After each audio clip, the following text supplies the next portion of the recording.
All right, there we go. There was a question about the format of what the exam will be. It's broken down into 3 main sections. The first section is going to be like short answer. There are going to be hopefully simple questions. If you know what you're doing, they should be trivially easy. So just simple little questions. Maybe you have to write a function to do something small. The next section is still what I would call like short answer, but there might be a little bit more complex type of question. So not quite as trivial, but still shouldn't be too hard. And then the last group of questions, the third set, is one big question with smaller parts that shouldn't be too bad together, like separate, and they kind of like all got to piece together in the end. So that's it. Short, and then just like one big question. Questions about that though? Yeah. Does anyone else have a question? You said it's going to be like the lab, right? Not the assignment? I didn't say that. Like the questions? No, it'll be like somewhere in between, I suppose. I'd say the first 2 parts might be more similar to the lab, and the third part might be more similar to assignments, because you know how like the assignments things kind of come together in the end? That might be how I would think about it, but don't use that as like, this is what it's going to look like, because that's up to interpretation. Other questions? All right, so more about objects. What I'm about to show you isn't anything new. All the rules that we talked about last time, we're just going to follow those rules. Nothing about this is different than what we did 2 days ago. It's just more of the same, but I'm showing you how we can make more complex objects, define more classes that are arguably a little more complex. But again, none of this is new. It's just the same stuff from 2 days ago. But before any of that, there's a convention I want to show you.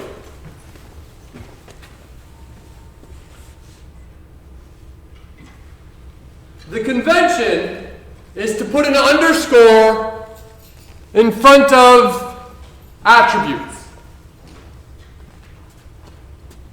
And this is a weird concept, especially when you're first learning this stuff. But I'll hopefully give you an intuitive example as we go. So first, I put underscore in front of all the attributes everywhere. When I'm declaring them and like setting their value and then recalling their value or using them anywhere else, I'm using the underscore. And this makes them private. Not really, Python lets you get around it, it's just a convention. Other programming languages, this idea isn't a convention, it's more of an enforced rule. So if you're following the convention, you're in great shape, and I recommend you to follow the convention. But you could break the convention, but you shouldn't. It's the same idea with constants. You know, you can change the value of the variable that you want to be a constant, but you're not supposed to. So don't break that convention. So we put underscores in front of our attributes to make them private. And let me show you an example of what that might mean. If we're here, this is our class. Well, it was the class. There we go. Here's the class. And then here, this code here in the second block is not inside that class. It's somewhere else. It's like the same file kind of in Colab, but the code there is not within the class. I'm using the class to define how to create the instances of the objects I'm making, but I'm not in that class. And you'll see here, none of these have underscores. And I can very easily just say like, oh, a student dot, and like, here's the functions, methods, and the attributes, right? There we go, great. But, let me go here. There. I've now just very quickly added all the underscores like they should be. Rerun this block. Hopefully this is updated quick enough. Okay, great. Now hopefully it's updated quick enough. If not, I might have to wait a moment. There we go. Look. Those attributes disappear. They're not in that list. They are hidden. Technically, I can still get to them. Technically, I can do this. And it's still going to work. But I shouldn't do that because that's breaking the convention. When it's an underscore, it means I can't see it from outside the object, from outside the class. All the code inside the class has access to those attributes. Those methods could access the attributes, like when they were writing that letter to the prof to ask for more marks, it just referenced the self's first name and last name, for example. So all the stuff inside the class knows about these things. But as soon as we step outside the class, anything that's private is not seen. It's not. We can't see it. Then what we do, if we as the designers of the class want to allow people to modify those attributes from outside the class. So you can imagine I say something like this. And again, this is breaking the convention.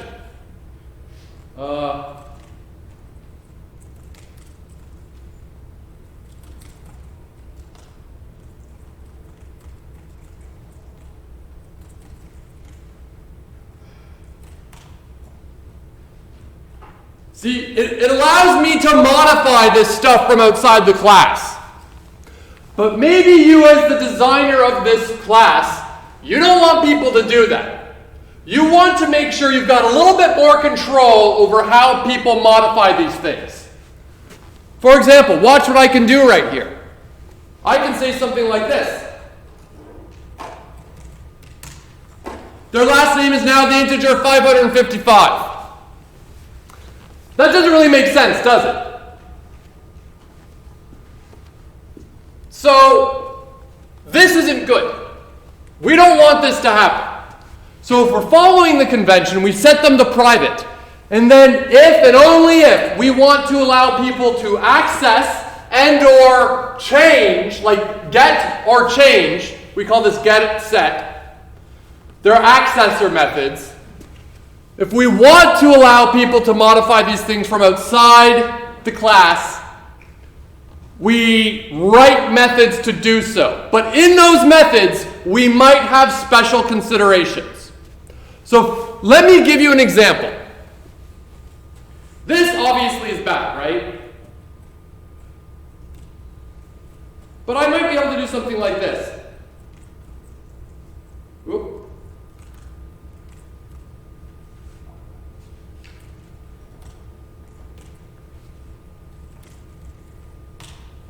Like, that's not very good, right? Their average can't be 9999999.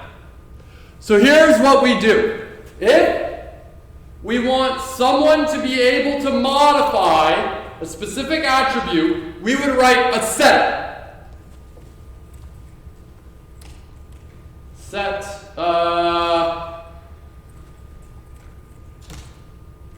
it's got to take self, and it's going to take an int. Oops. And then I can do something like this, self dot cur average equals new average. Great. And I might also want to write a getter. Actually, maybe I don't want to getter. No, I should probably have a getter.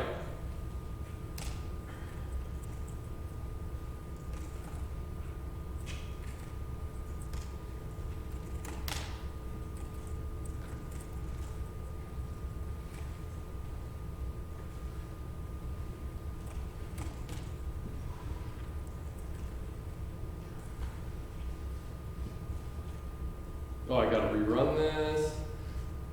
Okay, there we go.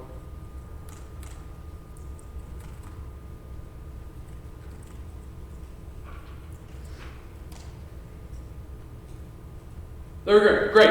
I got it. Fantastic. And then I can say a student dot set cur average to 99999. And then do this again. Okay, cool.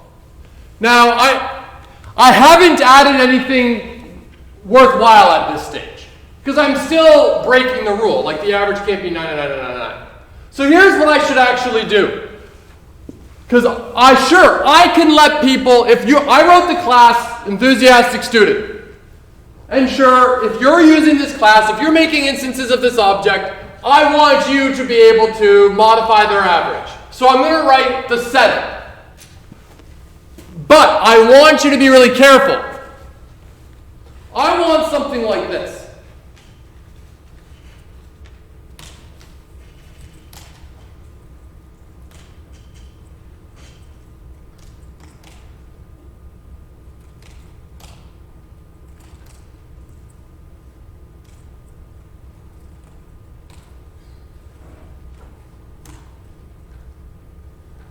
There. Now, it is only going to work if it's in an allowable range. So, by using this setter, I have a little bit more control over how you can use my class. And I can add some protections to make sure you don't do something that you're not supposed to do. Maybe for whatever reason in this class, remember I have that attribute in there, likes pi.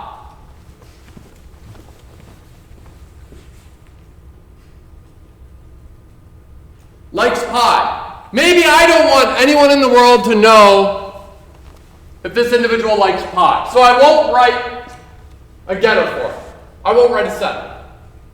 But people should be able to access someone's first and last name, right? And I suppose someone can change their first or last name throughout their degree. So it would be reasonable to add getters and setters to them. And maybe in the setters for the last name, I just ensure that they're actual strings. And maybe for the email address, I ensure that it's an actual email address or something. Although I suppose I might be able to get the email address, but I probably shouldn't be able to change your email address because it's just your StateFX address, right? So I probably shouldn't have a setter for that. And I definitely don't want a setter for your student number. I can get the student number, but once it's set on creation, I never want to change that student number because it should never change. So these getters and setters give you a way to have control over how others use your classes, how other people interact with your objects. If at this stage this seems like, doesn't this just seem like a roundabout way of just not putting the underscore in front of those attributes? You're right. When you're thinking of coding as like, I want to do what I want to do, you're absolutely right. But a lot of these systems, a lot of these conventions and rules are put into place for good reason. It might not be obvious right now. It'll be more obvious as you learn more and more. But these rules and conventions were created by the software engineers, computer scientists, programmers to have a little bit more control over how things are done, make sure the data has good integrity, make sure you're not going to use something the wrong way and potentially mess up your code. It's actually done to protect things and make coding better. So at this stage you might be thinking, this feels like a really fine. On assignment 4, if you don't use the underscores, I don't care. You're not going to lose marks for that. But it is a good convention to follow. And if you're in 162, that's going to be a convention that not only do you have to follow, it's not a convention. You just have to do it that way. Any questions about getters, setters? Raise your hand if you're like, okay, but this still does feel a little silly. I mean, it kind of does, right? Right? Is that a question or you just raise your hand? Any questions about this? The setters are perhaps a little more obvious, but there might be some attributes within your class that you don't want anyone to know about because they don't need to know about it.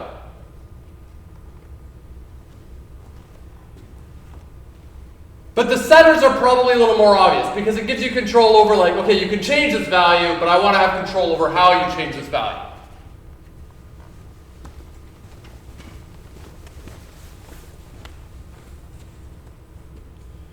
Okay, blah, blah, blah. Yeah, this is just what I just said. Getters, setters. Yeah, there we go. Okay, so I want to make a new class. I've written my enthusiastic student class. It's great, I'm happy. But I want to have another class called My Students. That's going to be a collection of all the students in my course. It's a good way to keep track of this information. So I'm going to make another class so I can make an object that keeps track of all the other objects I'm trying to keep track of. This is a good design idea, right? It's kind of like I'll have a collection of these students. I've got all these students, and my students is going to keep track of all of them for me. So I might have a my students object for 161. So I'm going to start. Whoop. And again, I recommend you follow along. Copy. So my enthusiastic students. I'm going to add another cell right below here. Code. There. And I think the indentation's a little, yeah, there we go. Okay. What do we have so far? Well, I'm telling Python, I'm writing a class called My Students. How do I know that? Well, it says right there, line 1 of that second cell. And then I'm writing my constructor. Remember, constructor is that underscore, underscore, init, underscore, underscore. And I am including a default name that is a pretty boring default name. The default name is default name. So when I create this object, if I don't give it the parameter for a name, it just has default name. But I can give it a parameter, and in my case, I would probably want to put like CSCI161. So now this object knows its name. And that's one of the two attributes of this object, of this class, is its name. The other one is just a list, and it looks like it starts as an empty list. That's it. It only has two attributes. That's it. Any questions?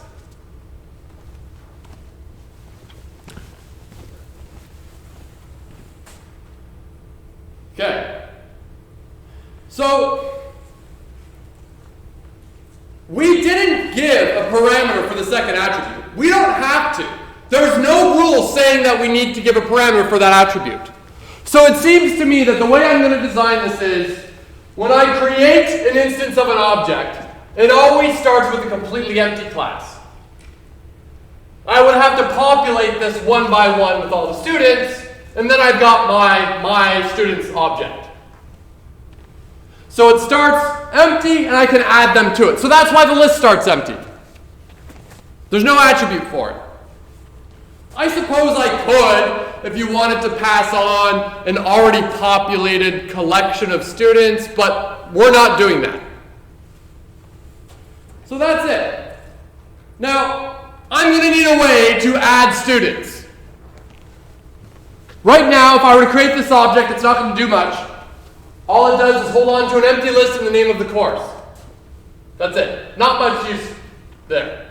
So we need a way to add a student to this object, to this class and the instances.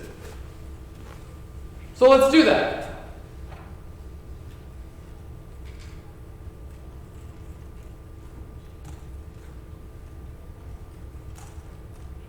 Perfect. You know what, I'm going to give better variable names.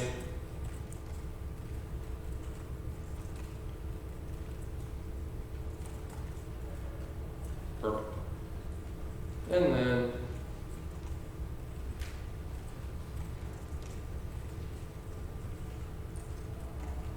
there we go.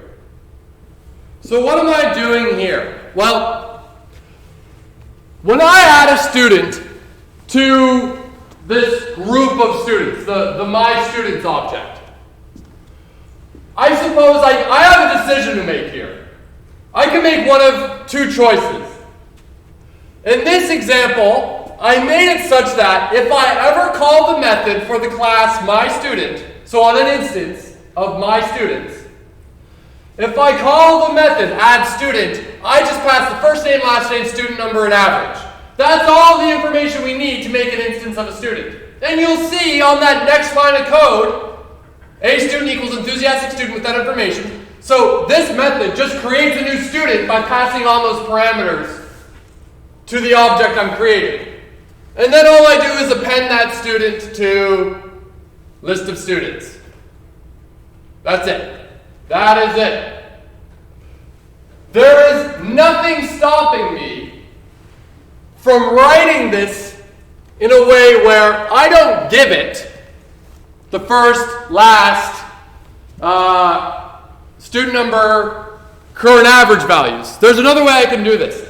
And I'll just change it.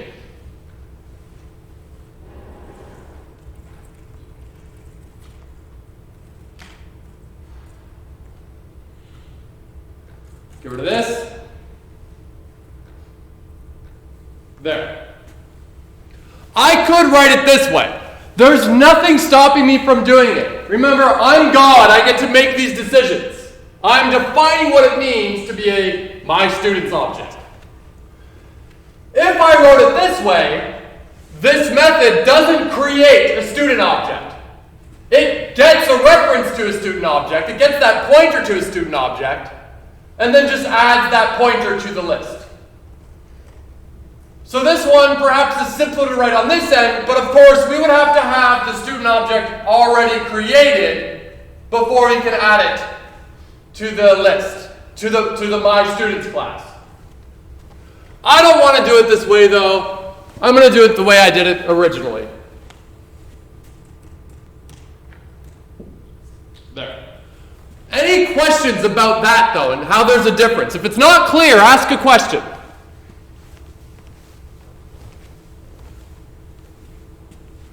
All right. What else do we want this to have? Find student. Okay, great. Write a method to search the list of enthusiastic students for a student with a specific first name. Return true if it's in the list, false otherwise. Okay, this is a simple little... a very simple little method. All it's going to do is a linear search. If it finds a thing, true. If it doesn't, false. Great. How many times have we done linear searches so far in this class? A bunch. Let's just do it again. I mean, here's the code. I'm that lazy. I'm just going to copy and paste it.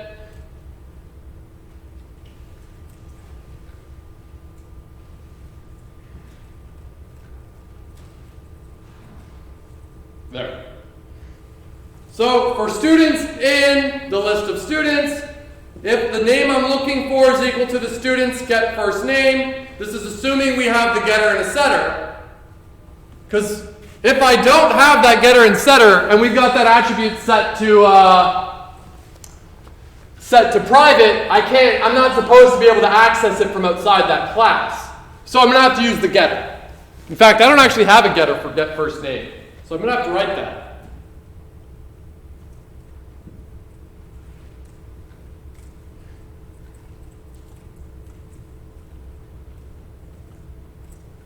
Oh my goodness.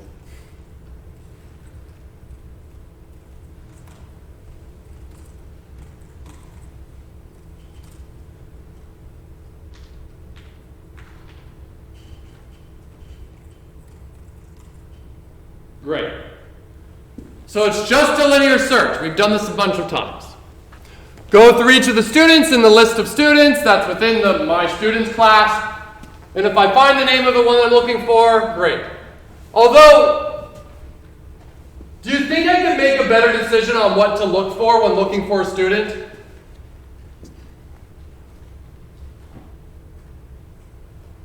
No ideas, eh?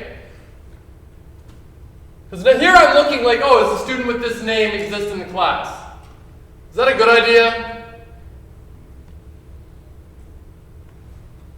Well, I see a bunch of people saying no. What were you going to say? Student number.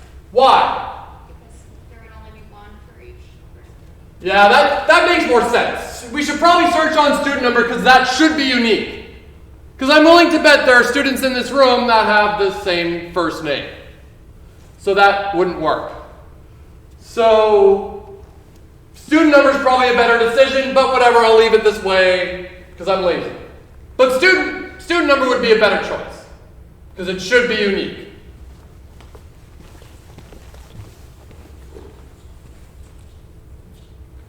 Now we want to write the repr. And this is where things get a little interesting. The idea with repr and a lot of these special functions is we assume, or we can try to assume that every object that's well designed has a repr. So integers have reprs, lists have reprs, and so on.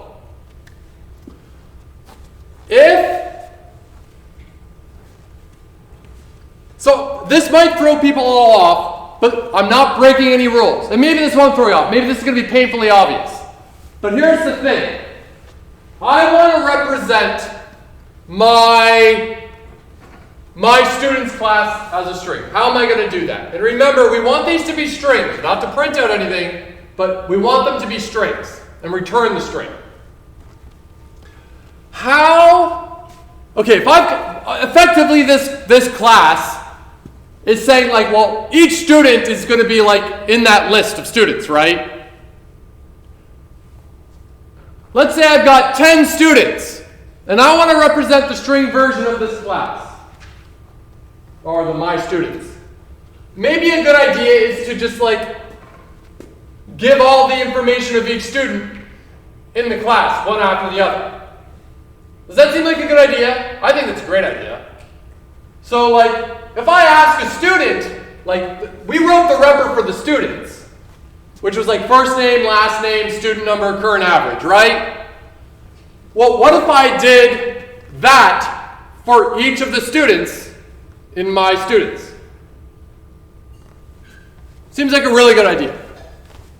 So I want to iterate over that list of enthusiastic student objects and get the information that represents them. That like first name, last name, student number, current average.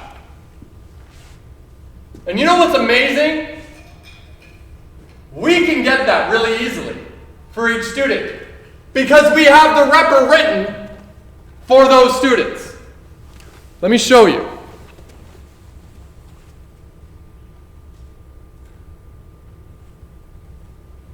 Whoop. Wrong way.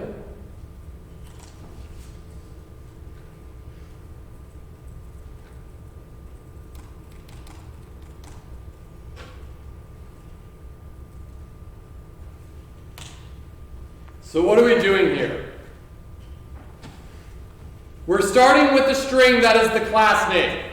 That's this attribute here. Adding a new line, which I don't want 2 new line characters, I just want that. And then I'm saying for each student in the list of students, append to S the string version of student. That's going to work because we wrote this. This will, when we ask for the string version of an enthusiastic student, it just gives us this string because we're calling this when we ask for the string version of it. So this will take the string of the first student or 0th student, new line, next student, new line, next student, new line, and so on. This is awesome.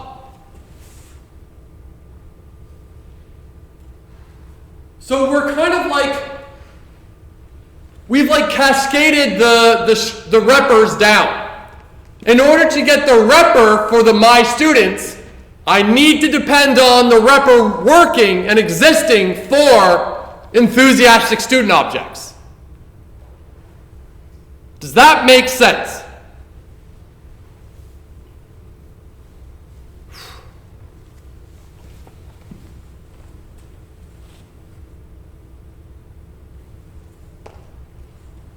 I'll assume it does because no one's saying anything. But usually this throws a lot of people off, so it's weird to me that everyone's quiet about it. Okay, so let's put it all together. I mean, I could keep adding to this class all I want. I could add more attributes if I really wanted. I could add more methods, but let's stop here just for simplicity. So let's put it all together. Here's some code. Oh yeah, we don't need this because it's all in one file. Get rid of all this. So it looks like here. First, oh, did I not run this?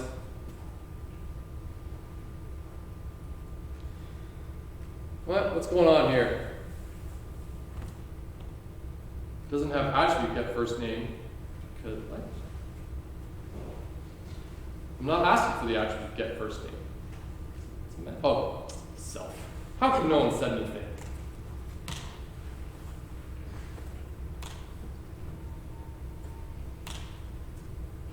There we go. Bob's in that list. Bob is in my students. Why? Well, because we just added them right, that line 3.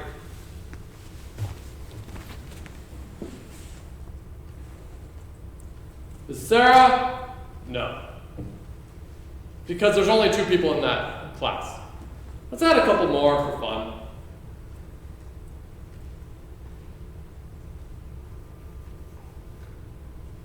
Let's say Sarah Smith.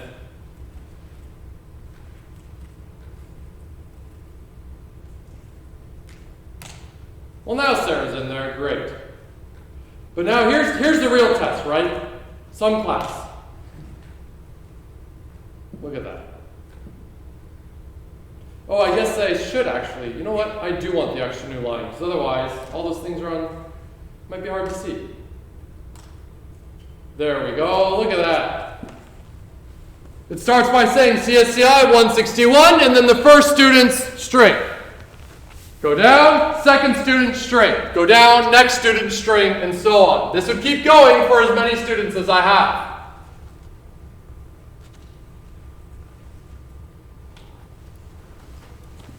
I've got a weird idea.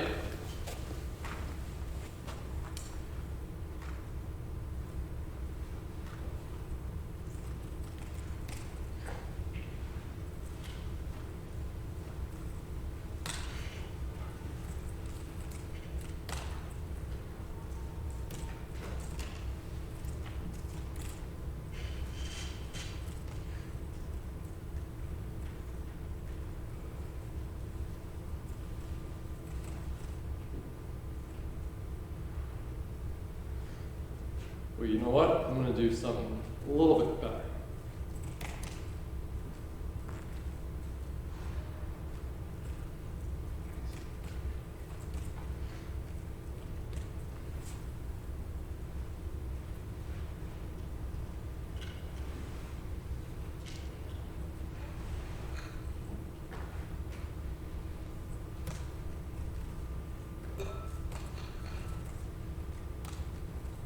Sure this all works. Okay, looks good. So what have I done? I created an empty list, and then I added to that empty list 1, 2, 3, 4, 5 students. Have you ever written code to just print out the contents of a list? Here's what I mean. Have you ever written something like this? And I know the answer.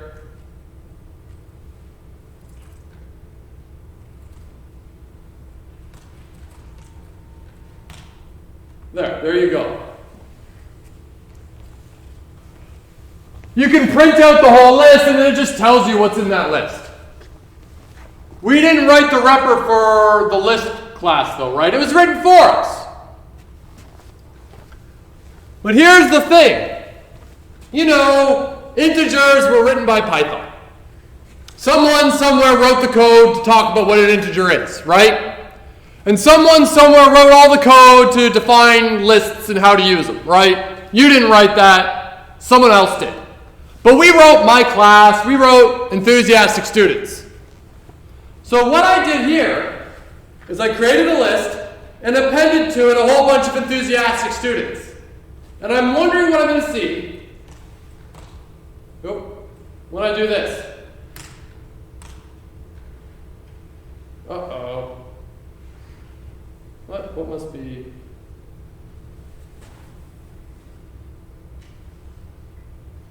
I guess student number needs to be straight. Pardon me.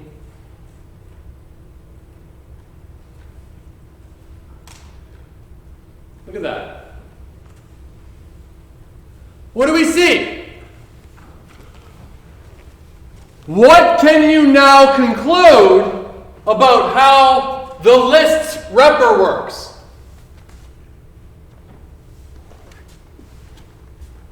Does anyone have any idea?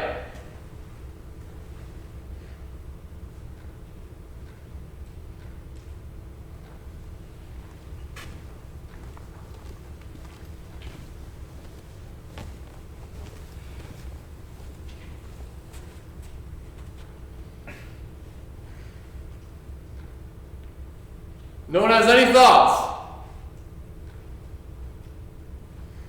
I know it's getting late in the semester, but I'll admit, I've never had a less engaged course since I started teaching like 10 years ago. It's pretty bad. No one has any thoughts on this?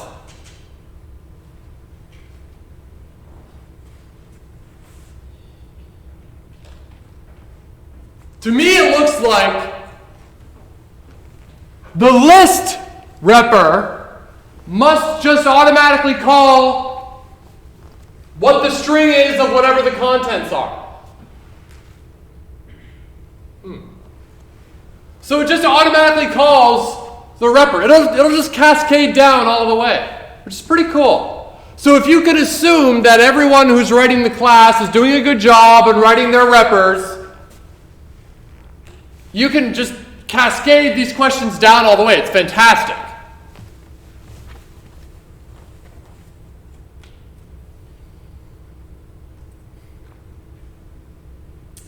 Okay. So that's about it for the stuff that I'll test. Nothing from here to the end of the course till what? Next Wednesday? Will be like on the exam. Now, some of the stuff I talk about might be stuff we talked about before, and that's fair game. That'll be on the exam. But most of the stuff coming up won't be. So don't worry too much about it not making perfect sense. The reason I'm going to go over these things is to give you the high-level intuition. So you kind of get to see, you get a feel for what's coming. And you get to see where computer science goes. Because I hate to tell you, learning to program 161, Intro to Computer Science, sadly this is it's a bit of a reach to get to actual computer science. This is just programming. This is like I've taught you how to pick up a pencil and write. If you do that, you're not doing English, you know. So we've just started. So this is really important, I find, to go over this stuff, to show you where it goes, show you some real computer science and how interesting it gets. Don't get me wrong, there is a lot of programming involved in computer science, but that's like the tool we use to do the actual computer science. Now, to some people, the coding itself is the computer science, but that's like a small subset of computer science. Any questions before we start to go to that stuff?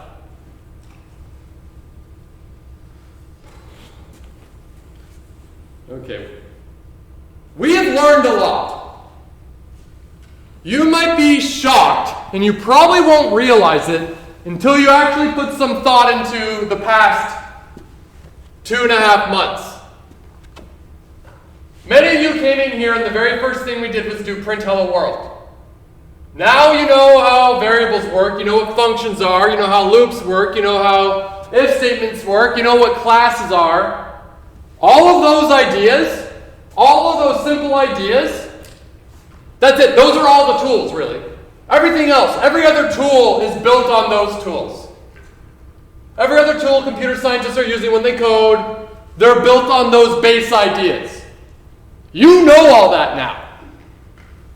That's amazing. You'd probably have a hard time finding another class at university where the volume and significance of the stuff you learned can be compared to 161. You've learned a lot. So, with these things, where do we go? When we go back to fundamentals, basic computer sciences, we might go back to algorithms. We've learned data structures. Those are things like lists, sets, dictionaries, tuples, classes. That my students, we can call that a data structure because it's like a collection of information. But let's take a step back and go back to some algorithms. Algorithms, data structures, they're kind of like two competing ideas in this programming.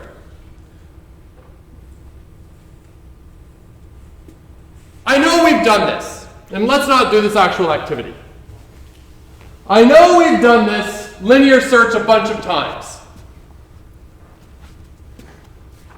You should be able to write this behind your back with your eyes closed at this stage. Go over each of the things. Is it the thing I'm looking for? Yes, no, whatever. If I get to the end and didn't find it, it's not there. So let me ask you, if I gave you a list of 10 things, what's the worst case scenario? How many things would you have to look at in the worst case scenario? Yell the answer. 10. What if it was 20? What if it was n, where n is some arbitrarily large number? N. What if I doubled n? We'd have to do double the amount of work. Right. Although we did see how with dictionaries we could speed that up, asterisk. But here's what we'll do. Have a chat with your neighbors. No, wait, I just spoiled that fun. Great. We'll do this part on Tuesday, I suppose, but without using the dictionaries, can you think of a way to do that search faster? Such that if you had n, the amount of work you had to do wasn't n. And if you doubled the size of n, the amount of work you had to do didn't double. Can you think of a way to do this? And I'm going to tell you something. Whether you realize it or not, you all know how to do this. I know you all know how to do this. You might not realize you do, but you have all been doing this algorithm a lot in your life, whether you realize it or not. So take a moment and think. Talk to the people next to you, whatever, and think, what is the algorithm that would make this better? Where I could do this search faster. Where if I double the amount of work, double the size of n, I'm not doubling the amount of work. Talk, think. There's a way to do it, and you've all been doing it since who knows how long. I know you have. There's not a single person in this room that doesn't know this algorithm. You just don't know you know it.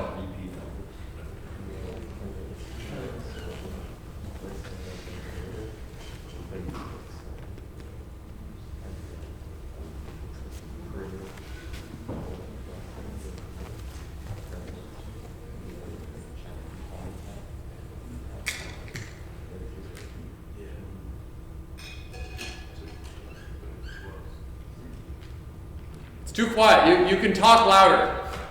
You don't have to whisper to each other.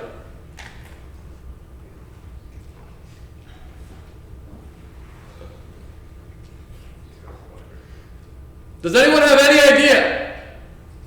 You think you do, yeah? Anyone else? Oh.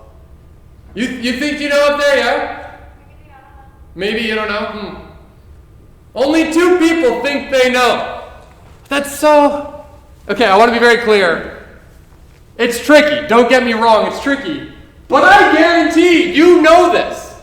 So here's your homework before Tuesday. Try to come up with this algorithm. Don't look it up. If you look it up, you're going to spoil the fun. Part of what makes computer science fun is it is kind of like those puzzles. And you figure it out. But if you look up the solution to the puzzle, well, where's the fun in that? But over the weekend, think about it. No one ever comes up with an algorithm by sitting there and going like, okay, I'm thinking about it now. Like, that doesn't happen. Just passively think about it while you're doing whatever this weekend. When you're walking home, when you're in the shower, whatever. Just think. See if you can come up with this algorithm. I will give you a hint. There is a bit of a catch to the algorithm. But it's an okay catch. Anyways, have a good weekend.